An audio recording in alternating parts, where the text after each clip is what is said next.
اللهم صل وسلم وبارك على سيدنا محمد وعلى آله وصحبه أجمعين. هنعمل مع بعض صينية السمك الجميلة دي اللي طعمها تحفة دي.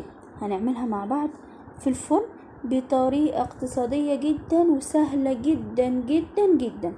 تمام. ده سمك سردين بلدي بس من الصغير ده، هنعمله بطريقة حلوة. طبعا كلنا عارفين بننضف السمك ازاي، وبننقعه في خل وملح وليمون وشطفناه كويس جدا، وعملنا له بقى التتبيله بتاعتنا. التتبيله بتاعتنا هنعملها في الخلاط لان انا عايزه التتبيله دي تبقى سايله. تمام. فهنعمل ايه؟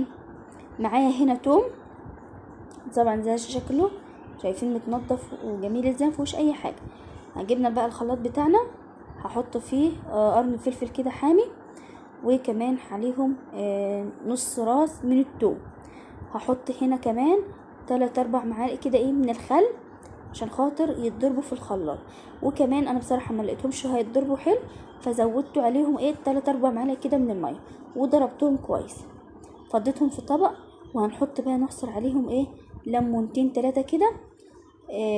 هعصر 3 ليمونات. تمام. السمك بيحب الليمون والكمون. حطينا بقى الليمون، وحطيت معلقه صغيره من الكمون، ومعلقه صغيره ملح، ومعلقه صغيره من الكزبره الناشفه. تمام.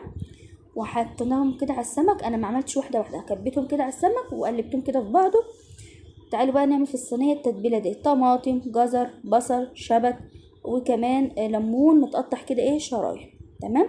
دي اللي احنا هنفرشهم في قعريه الصينيه. تمام. بعد ما حطينا كده الفرشه، رصينا بقى كده السمك بالطريقه دي من فوق. برضو هنعمل فرشه من فوق، طماطم متقطعه شرايح، شبت، شرايح من الليمون، وهتقدري تحطي جزر وبصل. تمام. زي ما عملت تحت هتعملي فوق. شايفين مقطعه الليمون شرايح كده.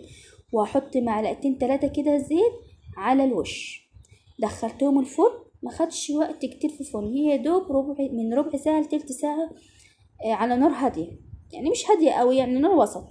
وبعد كده خرجتها. عايزه اقول لكم كانت ريحتها تحفه تحفه تحفه، طعمه جميل جدا. تمام. شايفين هو مش لازق في الصينيه ولا اي حاجه، شايفين مستوي ازاي، نهري كده ومستوي. جربوه ان شاء الله بالطريقه دي، ان شاء الله هتعجبكم. اشوفكم في فيديو جديد، ومع السلامه.